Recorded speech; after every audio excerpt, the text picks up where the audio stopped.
Welcome back to Stooge Stream. I'm your host, the Stooge, and here's another random thought. How awesome is it that Overwatch Season 2 competitive mode is here? So, Blizzard dropped this on us a couple of days early, just randomly out of the blue. It's up, it's running, it's back. So, the cool thing about competitive mode is it is actually a lot more fun. People take this a lot more seriously. The quality of competition is a lot higher. It's just really fun, actually. Again, I don't take it entirely seriously, but it is a lot more fun playing in competitive mode than it is playing in quick play. On top of that, in Brawl, we've got our new map, the castle map. Reinhardt's got his new skins, and all is well with the world. It has been a little bit lackluster over the past couple of weeks on Overwatch due to the fact that Lucio Ball went away, competitive mode went away, the loot crates just aren't really keeping me interested. The only thing that was keeping me playing is the fact that the gameplay is so much fun and I play online with my friends and we were just having a great time mucking around and trying new characters. But now the competitive is back, it's time to sink in and start playing this again for hours at a time.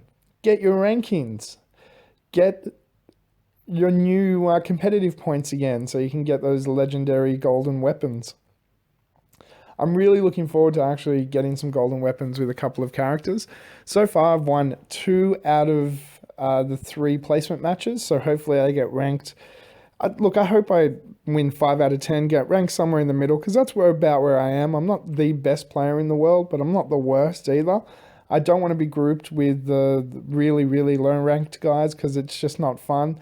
And I don't want to get grouped with the people that take this way, way, way too seriously because that's not fun either. But somewhere in the middle is perfect for me.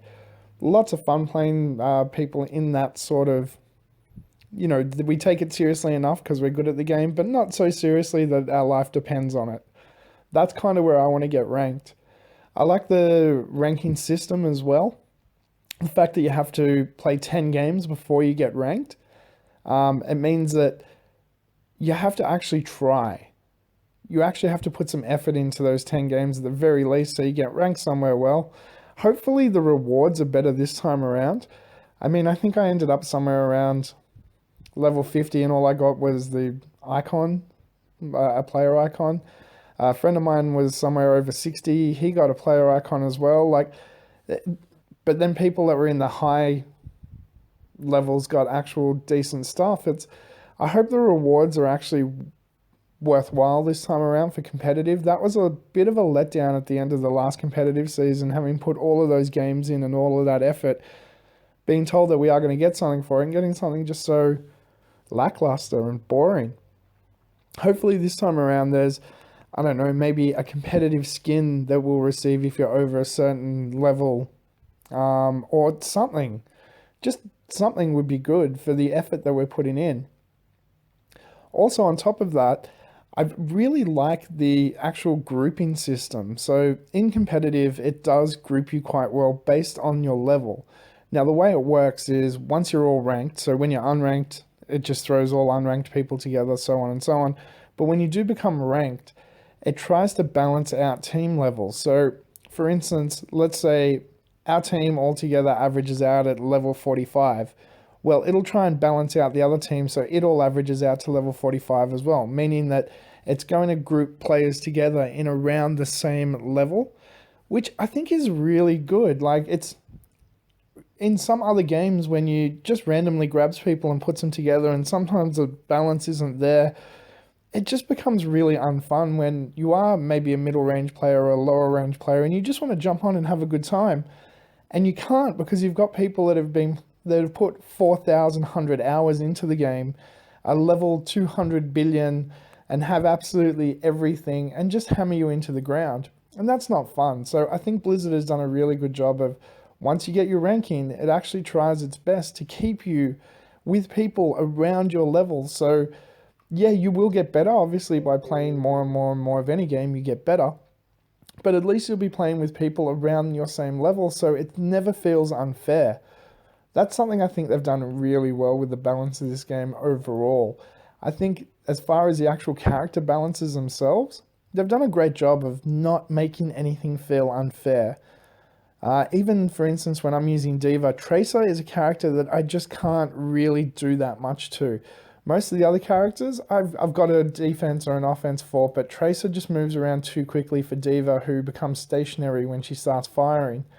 So I have trouble taking out Diva, but it doesn't feel unfair. It feels like that was kind of made that way on purpose. So Diva is too slow to really take Tracer. That's the kind of balance there. But if I do back her into a wall, I've only got to hit her for 2 seconds and she's dead. So, I do get her occasionally. They've done a really good job with that, and I think that's carried through in the way that they do their competitive mode, their ranking system, and so on. The Blizzard has just really taken the time and effort to make sure that this game is fun for anybody that plays it. Also, getting our new map now on console, so that's PS4, Xbox One, we now have the new Reinhardt castle map. I haven't had a chance to play it yet, but I have had a quick look at it. It looks really good. From my understanding, it's the biggest map currently, and it takes quite a while to play, which is pretty cool. Like, it's nice having a variation on size of map as well as type of map. Now, along with that came a couple of new Reinhardt skins. G Banks has already picked them up, I believe, and they look really cool. I like the golden one with the animal fur and stuff, and the other one, the big green overgrown Reinhardt with foliage all over him.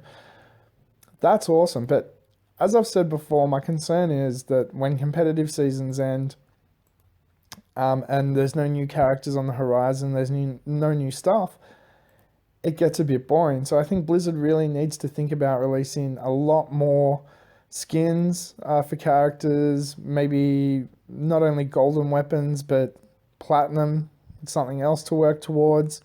Some new characters as well. Like Anna has been around for a couple of weeks now. The people that use her, the people that don't. That's done. It's now time to push a new character in. Just to give us a reason to come back to keep playing it, because this competitive season, I believe, is going to last a few weeks or a month or whatever the case is, and once that ends, what's next? This is what I keep having a problem with Overwatch and a lot of multiplayer only online games. It gets to a point where you've seen everything and done everything, so what then? The developers really need to keep spicing it up by adding in new modes. Speaking about this with a few other people, it'd be nice to see some new fixed brawl modes. So meaning things like, I keep coming back to it, but Lucio Ball would be nice to have permanently. So when you scroll over to Brawl, you can go up and down and there's different Brawl modes. That's what we'd like to see. Something like that all-girl Brawl mode. That'd be cool if it stayed there. Maybe capture the flag Brawl mode with only assault characters, and I don't know, have some rotating and some fixed, just so there's some more variation in the gameplay modes, because there really just isn't that much currently. There's capture the point and push the objective, and that's really it. Like, we need more gameplay modes, and it doesn't necessarily have to be classic gameplay modes like I discussed in my Random Thoughts video that people really didn't like. It doesn't have to be deathmatch, it doesn't have to be, your King of the Hill or anything like that. Even if you just come up with some specific modes for this game, that's awesome. But just a little bit more variation in the actual gameplay itself, it's going to need that to survive. But right now, everyone's excited. Competitive Season 2 is here. We're all going to have a great time playing it for however long it lasts. Hopefully we see you on there. We're going to put up some clips of some gameplay from G Banks coming up shortly, and maybe some for myself as well. You never know. Make sure you learn a few different characters, because don't forget, in competitive mode, if one person chooses our character, it locks it out for the whole team. So if I choose Pharah, I choose Diva, I choose Mercy, that locks it out for the whole team. So make sure you've got a couple of backup characters that you've learned how to use, because I have run into it a couple of times when I'll use so-and-so and somebody snaps it out from under me. I'm like, okay, well, at least I got 3 or 4 people I can back up and switch over to them instead. So make sure you learn to use a few characters in this game. Don't be stuck with just one, because if you go into competitive and someone takes it from you, you are screwed. Anyway, thank you so much for taking the time to listen to me rant again. That's all this really is. It's just a rant about how excited I am that competitive season 2 is here and we get to play it a few days early and have a weekend of it, even though it was supposed to drop next week. Hope you enjoyed this. Comment below. Let me know what your experience has been with Overwatch currently. Are you excited for competitive season 2? What are you looking forward to coming out? What experiences have you had with the game? Comment below. That's what it's for. Like, share, subscribe, all those good things. I'm the Stooge. Thanks for listening.